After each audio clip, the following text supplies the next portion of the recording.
Assalamualaikum warahmatullahi wabarakatuh. Senang sekali saya Rosdi Wijaya akan berbagi materi di hari ini, yaitu Consumer Decision Making.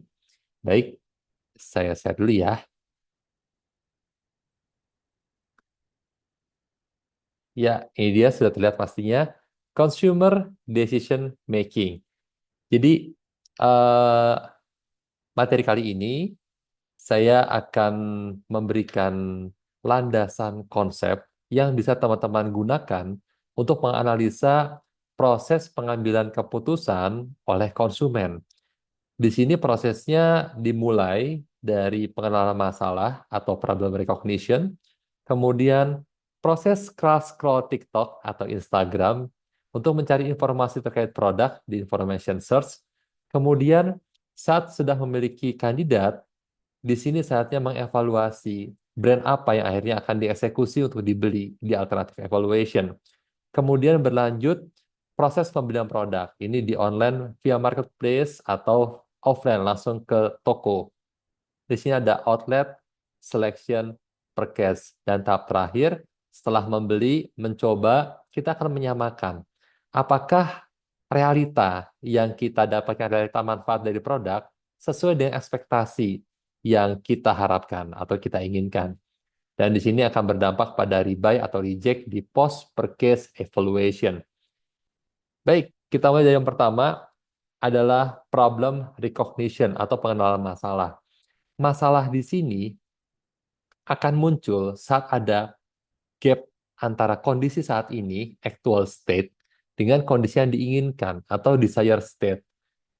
Sekarang gini ya, kita coba bayangkan contohnya saat teman-teman di semester awal baru datang ke Jogja, kalian belum punya kendaraan, kemana-mana pakai Gojek atau pakai Grab, bike gitu ya. Segala macam kebutuhan kalian dipenuhi dengan itu. Nah, di sini teman-teman bayangkan untuk kebutuhan sehari-hari ke kampus, pergi ke kafe atau ke kos temen, nggak masalah menggunakan apa namanya Gojek atau Grab bike. Tapi kadangkala pada saat weekend, teman-teman pengen explore hidden gem, kafe-kafe hidden gems yang terletak di apa namanya kota Jogja itu juga nggak masalah sih. Tapi saat kalian mau piknik ke cafe hidden gems yang ada di air terjun di daerah Bantul gitu ya, atau sederhana kalian pengen main ke pantai, terus kemudian bisa aja sih berangkatnya pakai Gojek, tapi pulangnya akan sangat susah mencari armada Gojek atau GoRide dari daerah Pantai Baron di Gunung Kidul gitu ya. Nah, jadi di sini kalian mau berpikir kayaknya seru deh kalau aku punya motor, aku bisa touring sendiri. Nah, actual state adalah kondisi saat ini. Saat teman-teman belum punya motor, kemana-mana pakai Gojek. Dan desired state atau kondisi yang diinginkan adalah saat kalian mulai membayangkan, kayaknya seru nih punya motor. Itu adalah kondisi saat kalian punya motor nanti gitu ya. Itu desired state-nya. Nah, terkait dengan masalah, ini ada masalah yang aktif kita sadari, kita punya masalah itu ya tadi ya. Teman-teman belum punya motor, dan kalian itu jadi masalah buat teman-teman dan saat untuk punya motor. Atau ada masalah yang tidak kita sadari. Jadi misalnya gini nih, masalah yang tidak kita sadari itu biasanya muncul karena apa yang kita lakukan secara rutin itu menjadi keahlian. Misalnya gini, teman-teman tadi pengen punya motor untuk kalian mengeksplor hidden gem yang ada di Jogja gitu ya, baik itu wisata, kuliner, kalian kunjungi gitu dan kalian butuh motor untuk datang ke sana. Nah, awalnya setelah punya motor, teman-teman sering explore-explore. Lama-lama kalian mulai foto sebelum makan gitu ya, kemudian diposting. Banyak teman yang komen. Lalu teman-teman mulai, kayaknya seru nih bikin vlog gitu ya untuk mendokumentasikan uh, perjalananku gitu ya. Nah, awalnya teman-teman mendokumentasikan dari motor menggunakan handphone. Dengan handphone sambil dipegang. Lama-lama kayaknya aku butuh kamera GoPro action cam dan juga tripodnya yang bisa ditaruh di motor, nanti juga bisa ditaruh di tempat di lokasi juga. Dan saat aku explore tempat wisata, aku juga butuh buat dipegang, buat jalan-jalan ya. Dan namanya motor, hujan, panas, itu jadi resikonya. Makanya aku butuh action cam yang waterproof. Nah, action cam itu tuh saat sekarang, posisi teman-teman tadi masih kemana-mana pakai Gojek, GoRide, pengen punya motor, itu belum kepikiran nih.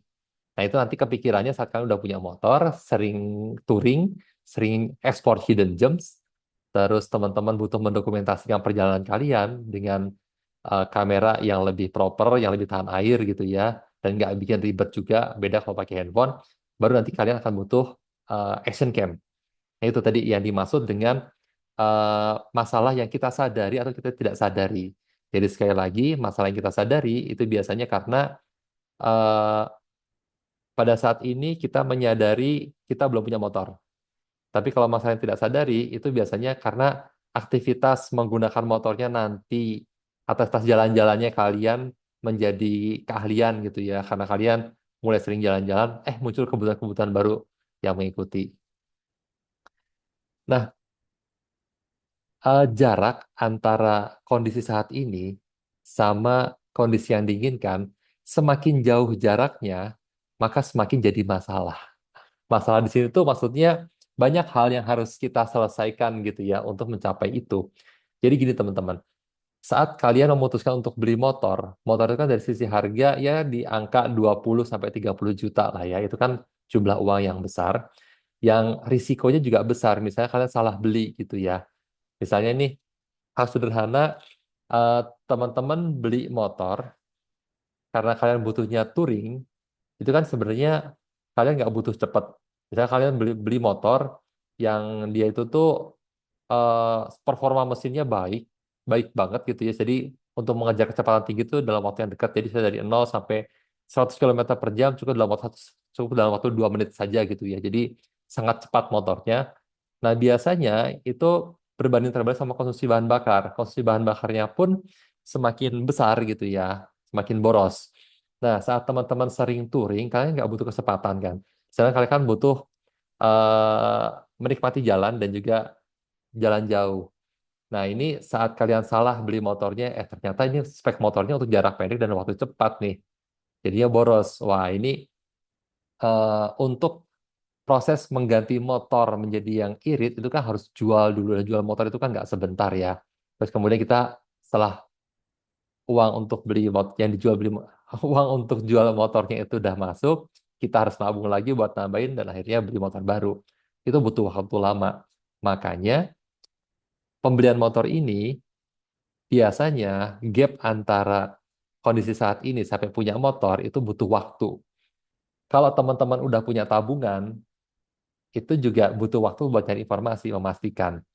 Jadi di sini eh, tadi ya, untuk gap yang semakin panjang, ini namanya high involvement. Jadi involvement itu kan keterlibatan, keterlibatan tinggi, keterlibatan tinggi dalam mencari informasi. Nanti tak jelasin information certificate. Kita langsung masuk ke sana ya. Kalau low involvement itu keterlibatan dalam cari informasinya rendah. Jadi kalau yang di high involvement tadi untuk beli motor, kita butuh browsing-browsing dulu nih. Kita cek review-review pengguna motor ini sebelumnya. Atau kita cari review orang-orang yang suka mereview kendaraan bermotor. Kita coba tanya teman yang pernah punya jenis motor ini. Ada waktu dan ada effort yang lebih untuk terlibat dalam mencari informasi. Sedangkan love involvement itu biasanya untuk produk-produk yang berharga murah. Misalnya teman-teman pusing nih, aduh lagi pusing karena siang beraktivitas di tengah terik matahari, sorenya kepala udah mulai pusing. Akhirnya kalian pergi ke Indomaret, beli obat pusing. Di situ ada Panadol, ada Paramex, ada misalnya obat baru, obat obat pusing baru gitu ya, no no brand gitu ya mereknya. Terus ya udah beli aja karena dia lagi di buy one get one, beli beli no brand satu gratis antangin satu, ya udah beli itu aja gitu ya. Itu harganya murah, begitu kalian minum ditunggu 2 jam ternyata kalau masih pusing ya udah pergi beli lagi aja, beli panadol lagi nggak masalah karena harganya murah. Nah, ini terkait sama low involvement, produk yang berharga murah tadi, nah ini ya, biasanya proses pencarian informasinya itu secara internal saja. Jadi internal itu maksudnya kita ingat di memori aja deh. Pertama kita compare dulu nih. Teman-teman sebelumnya misalnya udah pernah beli Panadol, pernah beli Paramex. Nah, terus kalian itu mengcompare nih, aku Panadol, Paramex katanya nggak ada bedanya. Ini ada lagi produk baru nih, eh no brand tadi, no brand yang bonus sama Antangin. Nah, terus kemudian masuk ke solusi beli ah gitu ya. Nah ini, tapi di satu sisi saat kita beli produk yang mahal, biasanya diawali dalam proses internal ini. Jadi tadi ya, misalnya yang high involvement adalah mau beli motor gitu ya. Secara internal kita kemudian membandingkan. Kita pernah pakai Gojek di GoRide gitu ya, pakai Nmax, oke, lebar nih, asik. Terus kita juga pernah dapat yang Supra gitu ya, kecil tapi gesit, mudah-mudah. Terus di situ kemudian kita bisa mulai memikirkan kira-kira atribut atau spesifikasinya kayak apa. Oh berarti di sini aku udah mulai berpikir karena kebutuhanku, aku ingin explore hidden gem, aku butuh motor yang apa ya, yang irit untuk perjalanan jauh dan posisi duduknya itu nyaman. Terus kemudian muncul budget nih. Nah, budget ini oke deh. Aku punya uang sekitar maksimal 25 juta. Dapatnya apa ya? Nah, dari proses ini, kalau untuk produk-produk seperti motor yang high involvement tadi, ya, high involvement, keterlibatan mencari informasinya tinggi. Kita lanjutkan, aduh, maaf, ini ke proses pencarian informasi secara eksternal. Kita coba cek sumber independen. Sumber independen ini adalah kita coba cari reviewer motor di YouTube yang tidak di-endorse oleh brand. Jadi dia mereview gitu ya. Atau terkait dengan ini ada pengalaman produk. Pengalaman produk ini tuh kita coba cari testimoni dari pengguna-pengguna produk sebelumnya, baik dari YouTube misalnya atau dari teman-teman yang udah pernah punya produk ini. Terus kemudian kita cek ke pemasar. Nah, kalau pemasar itu adalah apa namanya, iklan-iklan yang biasanya akan muncul saat teman-teman browsing di YouTube misalnya motor Matic di bawah 25 juta gitu ya. Nanti kemudian muncul review-review orang. Terus karena algoritma membaca kalian lagi butuh itu, maka sebelum di play videonya ada iklan 5 detik dulu tentang produk-produk yang di range harga tersebut yang emang iklan di YouTube gitu ya. Nah, kalau pribadi ini sebenarnya berkaitan sama pengalaman produk atau testimoni tadi. Jadi kalau pengalaman menggunakan produk adalah konten yang kalian tanyakan, kalau pribadi di sini adalah dari orang-orang sekitar, circle yang teman-teman. Jadi gini sederhananya, kalian mau nyari motornya ini kategorinya Matic gitu ya, di bawah angka 25 juta. Kalian udah lihat, oke, ada Honda Scoopy, ada eh, Yamaha NMAX gitu ya, terus ada apa lagi ya, eh, Honda Honda Beat gitu. Nah di sini terus kalau pribadi itu teman-teman nanya ke circle kalian. Nah begitu teman cerita pengalamannya itu adalah pengalaman produk. Oke ya. Nah untuk eksternal pencarian informasi secara eksternal ini memang kita butuh waktu. Waktu untuk browsing, waktu untuk nanya-nanya ke teman. Kita butuh energi. Energi tadi ya, energi dari kita yang kita pakai untuk menonton, menerima informasi, kemudian menganalisa. Dan terakhir uang. Uang ini tuh kalau kalian mencari informasinya berbasis digital, kalian butuh uang untuk beli pulsa atau uang untuk langganan internet. Atau kalau teman-teman nyarinya itu secara apa namanya, komunikasi langsung, kalian berarti butuh uang untuk pergi ke kosnya teman, beli bensin misalnya. Atau di sini pun kalau teman-teman beli dari nyari media-media fisik, ada uang yang harus kalian belanjakan untuk beli majalah tablet Motor Plus atau majalah otomotif gitu ya. Majalah-majalah atau tabloid-tabloid yang mereview tentang otomotif. Oke, setelah teman-teman mencari informasi, tadi ya ada high involvement, pembelian motor, dan low involvement untuk beli obat sakit kepala. Lalu teman-teman akan mendapatkan satu set eh, kesadaran akan produk. Jadi gini, awareness set di kotak yang bawah itu adalah biasanya dalam satu kategori, misalnya tadi ya kalian mau nyari motor metik gitu ya, itu ada 7 brand yang kemudian kalian ingat.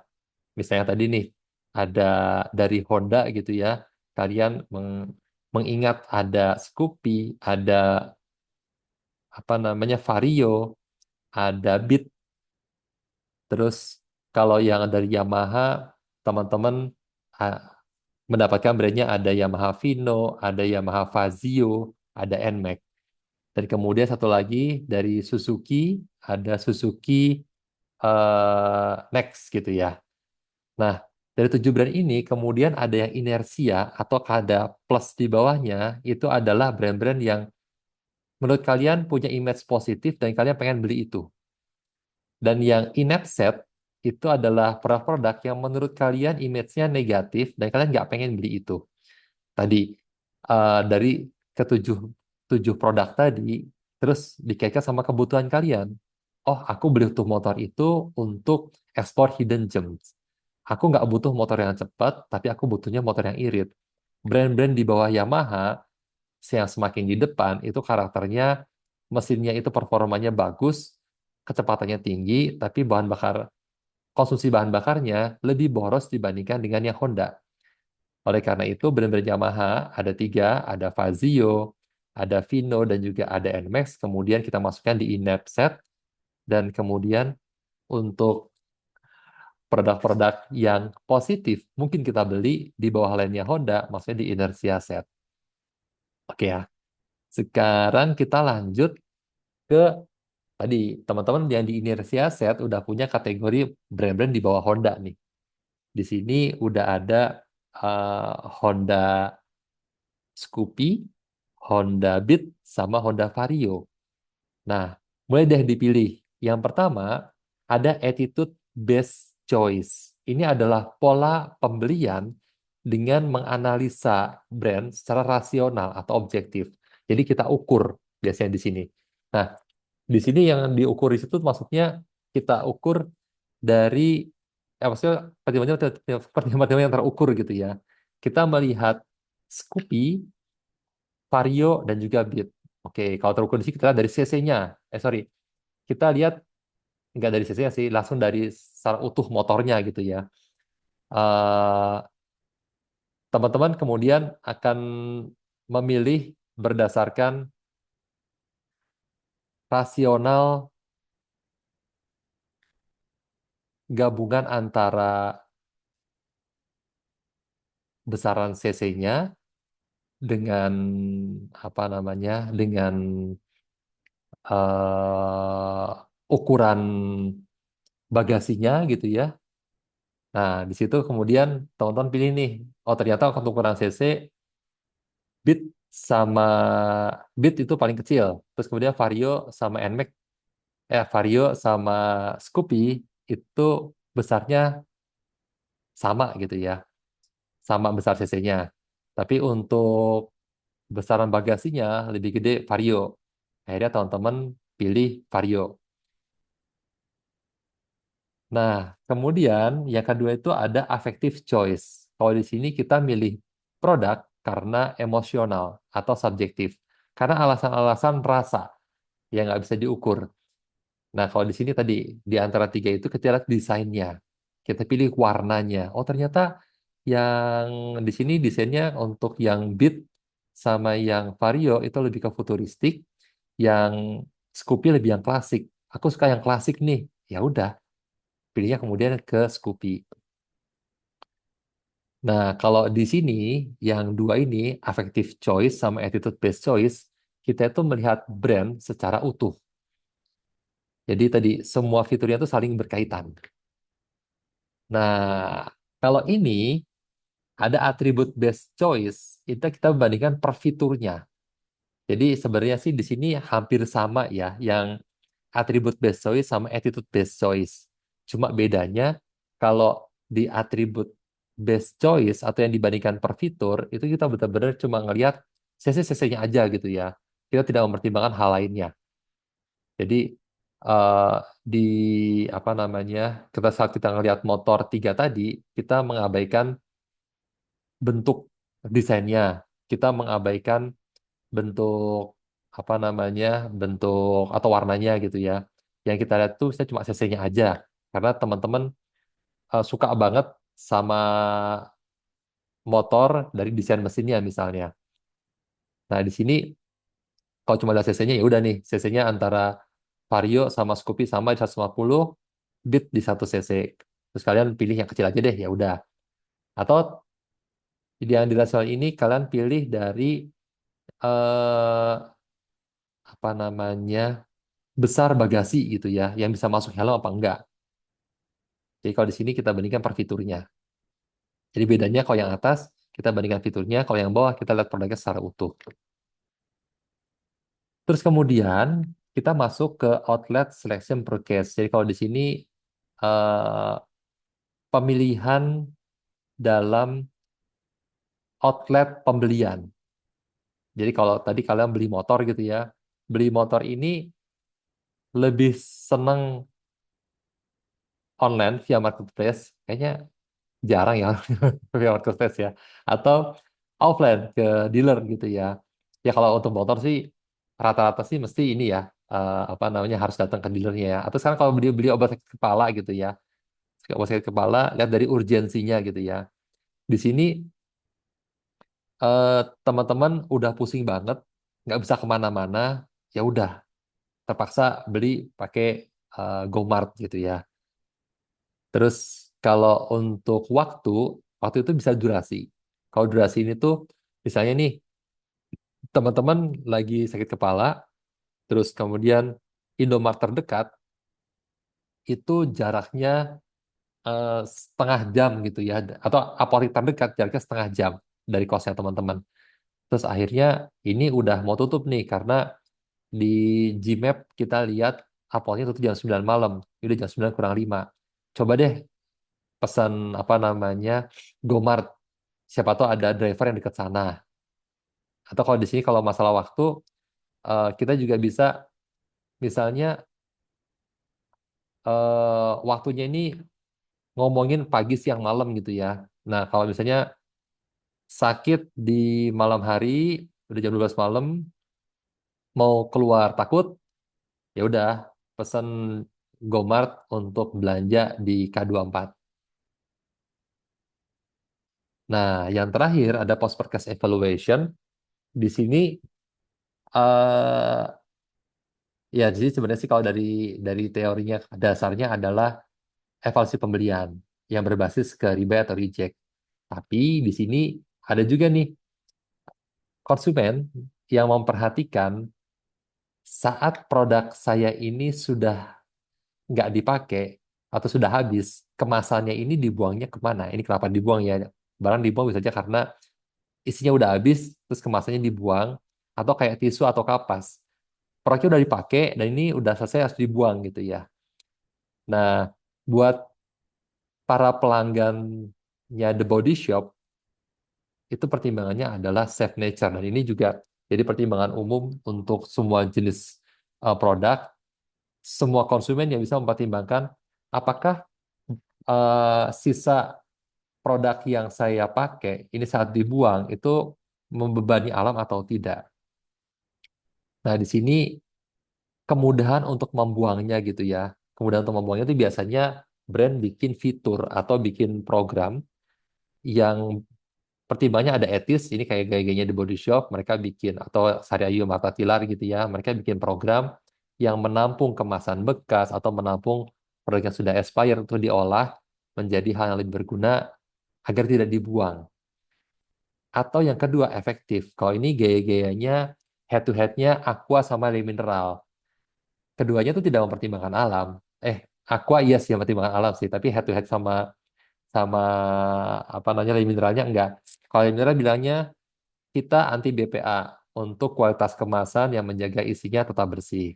Aqua ngomongnya kita menggunakan galon berulang untuk menjaga alam.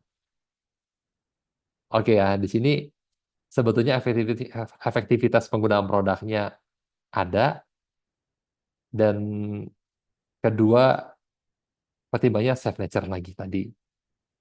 Baik teman-teman, sekian materi saya. Terima kasih sudah menyaksikan hingga akhir. Saya tutup. Wassalamualaikum warahmatullahi wabarakatuh.